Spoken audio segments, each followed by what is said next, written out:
অমিত শাহ মোদী সরকারকে বাবার birth certificate, তো দাদুর বার্থ সার্টিফিকেট, তো ঠাকুরদার বার্থ সার্টিফিকেট আর তো দিদিমার বার্থ সার্টিফিকেট, যে আমাদের থেকে সার্টিফিকেট চেয়েছে, আগে তোরা সেই সার্টিফিকেট মানুষকে দেখা, তারপর কাগজ চাইবি মানুষের। আমরা যখন নিয়ান্ডারথাল ছিলাম, জঙ্গলে থাকতাম, হুহা করতাম, পাথর ঠুকে আগুন জ্বালাতাম, তখন আমাদেরও সার্টিফিকেট ছিল, প্যাপিরাস কাগজে লেখা। একদম নেই অভিষেক বাবু আপনাদের? ছি ছি, তাহলে আপনারা আমাদের মতো গুহাতেও থাকতেন না? তখন থেকেই ওই পুলিশ ঘেরা বাড়িতেই থাকতেন অত যুগ আগে। আপনি কি সুইট। দেখুন, আমার মনে হয় এই বাপটা এই ধরনের বিষয় নিয়ে না ওনার কোন একটা মানে সমস্যা আছে। গণেশ বাবু, দেশ ছেড়ে পালাবেন না, বিজেপি থাকবে না, অমিত শাহ থাকবে না, যেখানে যাবেন খুঁড়ে নিয়ে আসবো। নির্বাচন কমিশনকে মাটি খুঁড়ে আনবো মানেটা কি? সংবিধানের কাজ তিনি করছেন। পিসির দেখানো রাস্তা ধরলেন ভাইপো, এবং খুব খারাপ চিকিৎসা হচ্ছে ওনার। আমি বলবো অভিষেক বাবুকে ঠিক জায়গায় ডাক্তার দেখান, সেরে যাবে। কল্যাণ বাবুরও হয়েছিল, সারছে। স্থানীয় যারা বিজেপির নেতারা যদি এখানে ঢোকেন, ঘিরে ধরবেন এদেরকে, বলবে বাবা ঠাকুরদার সার্টিফিকেট নিয়ে আয়, তারপর ঘিরে ধরবেন, বেঁধে রাখবেন, বেঁধে রাখবেন গাছে, আচ্ছা পোস্টে বেঁধে রাখবেন। বিজেপি নেতাদের জন্য গাছ, ল্যাম্পপোস্ট এগুলো আর পাওয়া যাবে না। মানুষ ঠিক করে নিয়েছেন, ওগুলোর সঙ্গে আপনাদেরই মানায়। বাড়ির সামনে থেকে অভিষেক বাবু, ববি বাবু, আপনারা যা গাছ আর ল্যাম্পপোস্ট রয়েছেন সরিয়ে ফেলুন। কিভাবে পশ্চিমবঙ্গের মানুষকে খেপাবেন, সিলেবাস ঘেটে গেছে স্যার আপনাদের। আমি তো মহালয় সিঁদুর খেলা দেখছি ভাই অভিষেক বন্দ্যোপাধ্যায়। এই ধরনের ফ্রাস্ট্রেশনে আপনারা প্রমাণ করছেন যাবতীয় ভুতুড়ে ভুয়ো ভোটার, বিদেশি ভোটারদের মালিকানায় আপনারাই ছিলেন। সারা বাংলার একটাই এখন স্বর, জাস্টিস ফর প্রদীপ কর। এই যে এসআইআর এর জন্য আত্মহত্যা করেছেন, স্পষ্ট করে পানিহাটিতে পরিষ্কার জল জল করছে 2002 সালের লিস্টে তার নাম। তাহলে যার নাম ভোটার লিস্টে রয়েছে তার আতঙ্ক কোথায়? এই চিঠি অভিষেক বন্দ্যোপাধ্যায় লিখেছেন, না মমতা বন্দ্যোপাধ্যায় লিখেছেন, না রাজীব কুমারকে দিয়ে লিখেছেন, না অন্য কাউকে দিয়ে লিখিয়েছেন? এর আগে 50টা মানুষ মেরেছেন আপনার ইলেকশনে, কই? জ্যান্ত মানুষগুলো যখন ভোট দিতে পারে না, সেদিন আপনাদের তো মনে হয়নি? যখন ডেড বডিরা ভোট দেয়, সেদিন তো গণতন্ত্র রক্ষার কথা মনে হয়নি? যেদিন একগাদা টিচারের চাকরি আপনারা চুরি করেছিলেন, আপনি চুপ করেছিলেন। যখন এই শিক্ষকগুলো আত্মহত্যা করেছে, মারা গেছে, তখন সেদিন ভোটার চলে গেল কি? একটা বৈধ ভোটারের যদি নাম বাদ যায়, বাংলা থেকে 1 লক্ষ লোক গিয়ে ইলেকশন কমিশনের অফিস ঘেরাও করবে। ক্ষমতা থাকলে অমিত শাহ দিল্লি পুলিশ আটকে দেখাক। কেউ যাবে না। অমিত শাহ দিল্লি পুলিশ মজা, বৃষ্টি ছেলে মজা করছে, আপনারা সিরিয়াসলি নেবেন। আপনারা চাল চোর, ডাল চোর, চাকরি চোর, মান চোর, ইজ্জত চোর শুধু নয় ভাই, আপনারা গণতন্ত্র চোর। আপনারা সংবিধান চুরি করবার চেষ্টা করছেন। সংবিধান আর অঙ্গুলি হিলনে চিফ ইলেকশন কমিশনার এবং জাতীয় নির্বাচন কমিশন কাজ করছে। কি এদের গায়ে জ্বালা এত বাংলাকে নিয়ে? তাতে অভিষেক বন্দ্যোপাধ্যায়ের মতো এত তুরীয় মার্গের এইরকম ধরনের সুপার ইন্টেলেকচুয়াল, সুপার ইন্টেলিজেন্ট মানুষ আমরা ভেবেছিলাম যে কুণাল ঘোষই বোধহয় শেষ জন্মেছে, তার জ্যান্ত মূর্তি তাকে দিয়েই উদ্বোধন করা হবে। কিন্তু এখন দেখতে পাচ্ছি কুণাল ঘোষকে কিভাবে হারিয়ে দেওয়া যায়। সম্ভবত কুণাল ঘোষ হয়তো 2-1 মাসে বা 1 সপ্তাহের জন্য মুখ্যমন্ত্রিত্বেরও চেষ্টা করছেন। কারা যেন বলেছে তৃণমূলের মধ্যে এসব হয়, আপনারা গিয়ে জিজ্ঞেস করে নিতে পারেন। তাতে বোধহয় অভিষেক বন্দ্যোপাধ্যায় রেগে গেছেন, তিনি লাফটা চ্যালেঞ্জারে কুণাল ঘোষকে হারাবার চেষ্টা করছেন। অনেক শুভেচ্ছা অভিষেক বাবু, নিশ্চয়ই লাফটা চ্যালেঞ্জারে আজে বাজে কথায় এবার আপনি কুণাল ঘোষকে হারিয়ে দেবেন। আর কত রক্ত চান গণেশ কুমার? আর কত রক্ত চান অমিত শাহ? এনারা কবে রক্ত চাইলেন? রক্তের যাবতীয় কোটা তো তৃণমূলের। মোথাবাড়িতে রক্ত ঝরছে, মহেশতলাতে রক্ত ঝরছে। ভোট কুশলী প্রশান্ত কিশোর, তার নাম, তার বাবা দাদুর নাম, খুব স্বাভাবিক কারণেই তিনি বিহারের মানুষ, বিহারি মানুষ, সেখানে থাকবেই। কিন্তু যখন পশ্চিমবঙ্গে ঝাড়াই বাছাই হলো, ডাবল নামটা পাওয়া গেল, তাতে আপনাদের ফোসকা পড়ে যাচ্ছে কেন?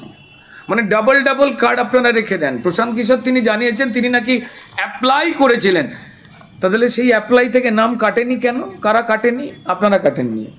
এরা বরাবরই এই ধরনের বাপটাপ তুলে কথা বলে। প্রথমত তো এই ধরনের কথাবার্তা প্রমাণ দেয় যে কোনো শিক্ষিত বা রুচিশীল বা ভদ্র পরিবার থেকে উঠে আসা কেউ এই ধরনের কথা বলতে পারে না। পারে না। বিশেষ করে কেন্দ্রীয় নির্বাচন কমিশন, গৃহমন্ত্রীর সম্পর্কে, কেন্দ্রীয় মন্ত্রীদের সম্পর্কে একটা কথাবার্তা বলছে কে? যার রাজনৈতিক পরিশ্রম বা মেহনত শূন্য, যিনি পিসির কোলে উঠে আলালের ঘরে দুলাল হয়েছেন, যার নামে দুর্নীতির অঢেল মামলা রয়েছে, আচ্ছা, যে কোনো দিন অ্যারেস্ট হতে পারেন প্রিভেনশন অফ মানি লন্ডারিং, হিসাব বহির্ভূত টাকার মালিক হবার জন্য। তো যাই হোক, সেটা অন্য প্রসঙ্গ। আচ্ছা, তিনি যে বাপ তুলে তুলে কথা বলছেন, আমার নিজের মনে হয় যে কোন একটা সমস্যা রয়েছে, না হলে উনি হঠাৎ বাপ তুলতে গেলেন কেন? এবং সব থেকে বড় কথা সেটা, এটা কোন ধরনের অসচেতন বা মূর্খামি যে ভাই, আমার যদি ভোটার লিস্টে, খুব সোজা নিয়ম, আমার যদি নাম থাকে তো মিটেই গেল এর আগে, আর যদি না থাকে তাহলে আমার বাবা মা বা আত্মীয় স্বজনের নাম থাকবে।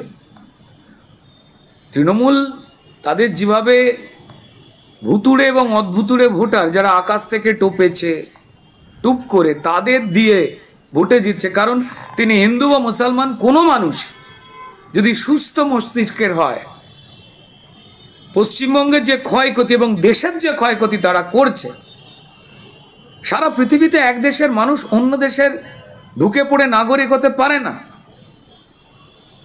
আমি লন্ডন বা আমেরিকায় গিয়ে ইংরেজিতে কথা বললে আমি ইংরেজ হয়ে যাব না, ঠিক তেমনই বাংলাদেশি বা রোহিঙ্গারা এখানে বাংলা শিখে বা বাংলা বললে তারা যেমন বাঙালি হয়ে যায় না, এই যুক্তিটাকে ছুঁড়ে ফেলে দিয়েছে জনগণ। তারপরেও অভিষেক বন্দ্যোপাধ্যায়, মমতা বন্দ্যোপাধ্যায়দের ছটফটানি দেখে, তাদের কুরুচিকর মন্তব্য, অসচেতন অশিক্ষিত মন্তব্য, ভয় দেখানোর হিংসার মন্তব্য, মেরে ঠ্যাং ভেঙে দেব। একজন মেয়র একটা কথা বলছেন, ট্যাং ট্যাং কোনো কিছু ভাঙতে হবে না, আগডুম আর বাগডুম হয়ে তারা নিজেরাই বাড়িতে বসে থাকবে। কোনো রাজনৈতিক দল, সেটা বিজেপি হোক, কংগ্রেস হোক, অন্য যে কোনো রাজনৈতিক দল হোক, কারুর ইচ্ছা বা অনিচ্ছায় ভারতের সংবিধানের লাইনগুলো লেখা হয়নি। আমার মনে হয় টাকা পয়সা গুনতে অত্যন্ত ব্যস্ত, সম্পত্তি করতে অত্যন্ত ব্যস্ত, যখন গরিব বাড়ির ছেলেরা গেঞ্জিও পড়তে পারছেন না, এই অভিষেক বন্দ্যোপাধ্যায় কয়েক লাখ টাকা মাইনে পেয়ে যে প্রাসাদ বানিয়েছেন, জেনজিও সেজেছেন, তার পক্ষে বোধহয় সংবিধানের লাইন টাইনগুলো বোধহয় পড়া নেই। আপনারা প্রমাণ করে দিচ্ছেন। আমরা তো জানি না যাদের নাম বাদ যাবে তারা কারা, কোন দলের ভোটার, আমরা জানবো কি করে? পৃথিবীর তো কেউ জানে না, আপনারা জানছেন কি করে? তিনি বলেছিলেন 21শে জুলাইয়ের মঞ্চে দাঁড়িয়ে, যিনি অবৈধ ভোটার, ভুতুড়ে ভোটার নিয়ে সিপিএম এইভাবেই জিততো, এটা বন্ধ হোক, পার্লামেন্টে বুক ঠুকে বলেছিলেন, স্পিকারের মুখে কাগজ ছুঁড়ে মেরেছিলেন। আর আজকে তিনি জেতবার জন্য সেই রাস্তায় খুঁজছেন। আর তার বাড়ির ছেনাপোনাদের, যাদের এখনো পর্যন্ত শরীরে ঘাম কত হয়েছে জানি না, মানুষের জন্য কথা বলে, তারা উল্টো পাল্টা কথা বলতে শুরু করেছেন। এবং মানুষের কাছে আমি দেখছিলাম বিভিন্ন, আচ্ছা, আপনারা কিন্তু এতক্ষণ দেখলেন ইন্টারভিউ একটা নিচ্ছিল, যেখানে রুদ্রনীল বাবু আর অভিষেক ব্যানার্জিকে ডিফেন্ড করলেন।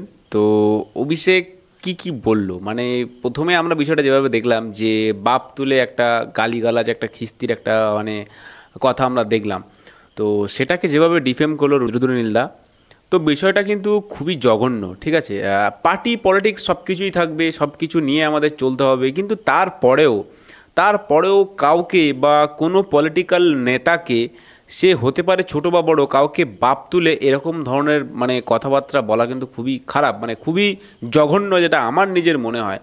তারপরেও আজকে অভিষেক ব্যানার্জি বলছে, কিন্তু আজকে তিনি একজন দলীয় নেতা, তিনি এখন ক্ষমতায় আছেন, অভিষেক ব্যানার্জি এখন ক্ষমতায় আছেন। আজকে ক্ষমতায় থাকার পরেও আজকে তিনি যে কথাগুলো যেভাবে বললেন, আজকে অমিত শাহের বাবার কি ডকুমেন্টস আছে, মোদির কি বাবার ডকুমেন্টস আছে, তো এই যে কথাগুলো, এই কথাগুলো কিন্তু খুবই জঘন্য এবং খুবই নিম্নমানের কথা।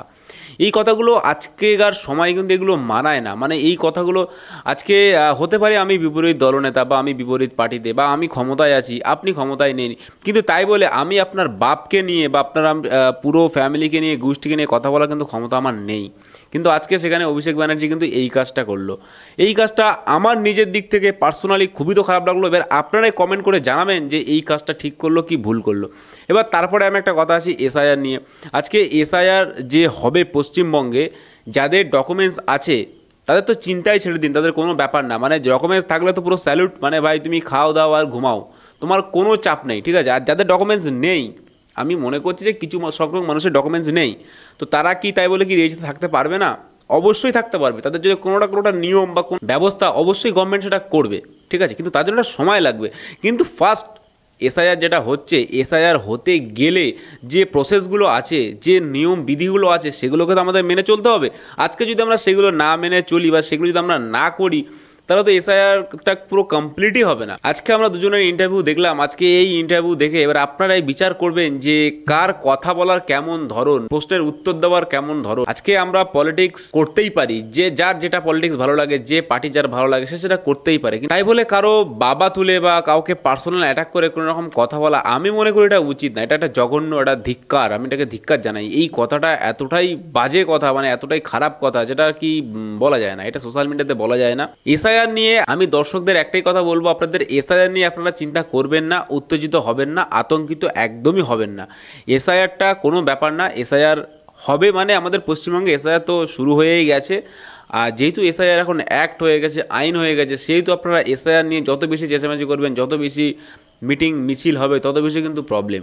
তো কাজেই বিএলআর অফিসারগুলো আসবে আপনার বাড়িতে, আপনার ডকুমেন্টস দেখবে, আপনি আপনার ডকুমেন্টস যথাযথ দেখিয়ে দেখবেন, ব্যাস আপনার ঝামেলা শেষ। এবার যদি আপনার ডকুমেন্টস ভ্যালিড হয়, তাহলে আপনি এখানে থাকতে পারছেন, তাহলে আপনার ইন্ডিয়ার, আপনি নাগরিক, আপনি ভারতবর্ষের একজন ভারতবাসী বলে আপনি গণ্য হয়ে গেলেন। এবার সেটা হিন্দু, মুসলিম, খ্রিস্টান, যে ধর্মেরই হোক, এখানে ধর্ম কোনো ভেদাভেদ নেই, ঠিক আছে। এখানে কথা বলবে আপনার ডকুমেন্টস, যদি আপনার ডকুমেন্টস সঠিক কথা বলে, তাহলে কিন্তু আপনার কোনো চিন্তা নেই, কোনো ঝামেলা নেই, কোনো মাথায় টেনশন নেওয়ার কোনো প্রয়োজন নেই, ঠিক আছে। এটা শুধু আমি বলছি না, সবাই বলছে, সবাই আজকে গভর্নমেন্ট, সরকার থেকে শুরু করে সবাই চিন্তা করার কোনো প্রয়োজন নেই, উত্তেজিত হওয়ার কোনো প্রয়োজন নেই। চুপচাপ থাকুন, খান দান ঘুমান, নিজের কাজ করুন।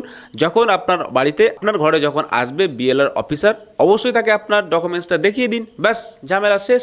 এই এসআইআর নিয়ে কিন্তু প্রচুর জল্পনা শুরু হয়েছে, প্রচুর ঝামেলা শুরু হয়ে গেছে। আজকে ছুড়ে দিচ্ছে ওর দিকে, ও ছুড়ে দিচ্ছে একদিকে, একটা কটু কথা বলছে, সে একটা খারাপ কথা বলছে, এসআইআর নিয়ে খারাপ কথা বলছে, পলিটিক্স নিয়ে খারাপ কথা বলছে, বিজেপি খারাপ, এই পার্টি খারাপ, সেই পার্টি খারাপ, আজকে তৃণমূল খারাপ, এই সমস্ত আমরা কিন্তু শুনছি। তো এইগুলো আপনাদের মাথায় ঢোকানোর কোনো প্রয়োজন নেই। হ্যাঁ, আমি বলছি এইগুলো আপনাদের মাথায় ঢোকানোর কোনো প্রয়োজন নেই। আপনারা জাস্ট আপনাদের ডকুমেন্টসটা আপনার সঙ্গে রাখুন, আর আপনারা বিন্দাসে চলতে থাকুন। এবার যাদের ডকুমেন্টস নেই তাদের জন্য কিন্তু একটু চাপ থাকবে, তাদেরকে আমি আমার এই ভিডিওর মাধ্যমে একটাই বার্তা দেওয়ার চেষ্টা করব যে আপনারা চেষ্টা করুন আপনাদের কোনো আত্মীয় বা আপনাদের পূর্বপুরুষের বাবা ঠাকুরদা, তার ঠাকুরদা যদি কারো ডকুমেন্টস থেকে থাকে ইন্ডিয়াতে 2002 সালে বা 2002 সালের আগে, তাহলে আপনারা সেটাকে অবশ্যই কালেক্ট করুন যেভাবে হোক। হয়তো আপনি জানেন না, বা হয়তো আপনার বাবা জানে না, কিন্তু তার ডকুমেন্টস এখানে আছে, বা হয়তো আপনার ঠাকুরদার ডকুমেন্টস এখানে আছে, হয়তো আপনি জানেন না। এই বিষয়টা কিন্তু হয়েই থাকে, এই বিষয়টা সচরাচর হচ্ছে, আমরা দেখছি। এইগুলোকে আপনাদের ক্লিয়ার হতে হবে, এবং সেগুলো ক্লিয়ার করে আপনার ডকুমেন্টসটা জাস্ট আপনার সঙ্গে রাখতে হবে, আর কিছুই না। আর এসআইআর নিয়ে কোনো রকমের ভয় পাবেন না। আর সেই সঙ্গে সঙ্গে আজকে ভিডিও আমি এখানে শেষ করছি। ভিডিওটি ভালো লাগলে অবশ্যই লাইক করবেন, চ্যানেলটিকে সাবস্ক্রাইব করবেন। সুন্দর সুন্দর ভিডিও, ইনফরমেটিভ ভিডিও, মানে সবসময় আমি ভাইরাল টপিকে কথাবার্তা বলি, ভাইরাল ভিডিও আপনাদেরকে আমি উপহার দিই। চ্যানেলটিকে সাবস্ক্রাইব করবেন, পাশে থাকবেন এরকম সুন্দর সুন্দর ভিডিও পেতে। ভালো থাকবেন, সুস্থ থাকবেন, বিদায় নিচ্ছি আপনাদের থেকে। জয় বাংলা, জয় হিন্দ।